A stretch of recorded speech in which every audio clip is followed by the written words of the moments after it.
اللهم صل وسلم على محمد وآله وصحبه الكرماء የሳቸው ድምጽ ሁሉ ጊዜ ከልጅነቴ ጀምሮ አድጎብኛል።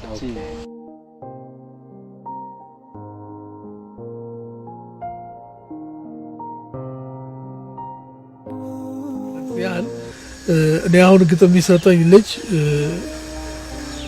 ሙስሊም ያልሆነ ነው ብላችሁ ምናልባት እስኪ ምን ግጥም ሰጥተዋል? ለምን ከብድ ይመስላል? ምን ግጥም? አሐዱን አሐድ የቢላል ታሪክ፣ አብዱላህ ብኑ ዘይፋ፣ የጎረቤት ሐቅ፣ ሚስጥረ ሂጃብ ምክር፣ እንደገና ደግሞ አሁን መጨረሻ ላይ የሰራሁት የነብዩ ሰለላሁ ዐለይሂ ወሰለም ትንቢት ስለተላልፍ እሱ ክርስቲያን ሆኖ እንዴት ይሄንን አይዲያ ምንድነው የሆነው? እኔ ግጥም አጣሁ እና መስራት አለብኝ። ስራውን ከጀመርኩት በኋላ መቆም የለበትም የሚል አቋም ስለነበረኝ ምንድነው ማረገው? የተሻለ ግጥም ከየት አገኛለሁ? በየራሴ ጋር ብዙ 3 ቀን እንቅልፍ አልወሰደኝም ማለት እችላለሁ። ማለትም እየተኛው አሰብኩት። በኋላ ይሄ ሰው መጣልኝ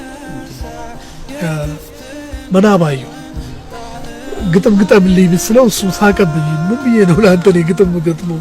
አንደኛ እኔ ሙስሊም አይደለሁም፣ ሁለተኛ ደግሞ የሃይማኖታዊ የሆነ ነገር ከባድ ነው እና እኔ አልሰራም ሲለኝ ግድ የለም እስኪ እና ብዬ ሀያቱ ሷሃባ ሰጥቼው ሄድኩኝ። ከተወሰነ ቀን በኋላ ከ13 ቀን በኋላ እስኪ አንድ ነገር ሞክሬያለሁኝ አለኝ። የሰራው አሐዱን አሐድ የሚለውን ግጥም ነው። የቢላልን ታሪክ ማመን ነው ያቃተኝ። በፍጹም ማመን አልቻልኩም። አሐዱን አሐድ አሐዱን አሐድ አሐዱን አሐድ አሐዱን አሐድ ባለበሾ ስንመጣ ድንገት ብዙ ገንዘብ ቢኖር ምን ታረግበታለህ ብሎ ጠየቀኝ። ብዙ ማሰብ አልፈለኩም። እኔ ውስጤ የሚሰለሰል አንድ ጉዳይ አለ።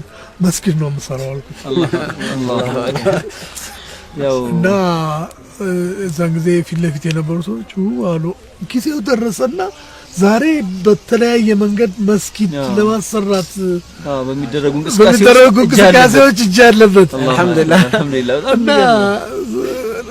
መነየት ጥሩ ነው።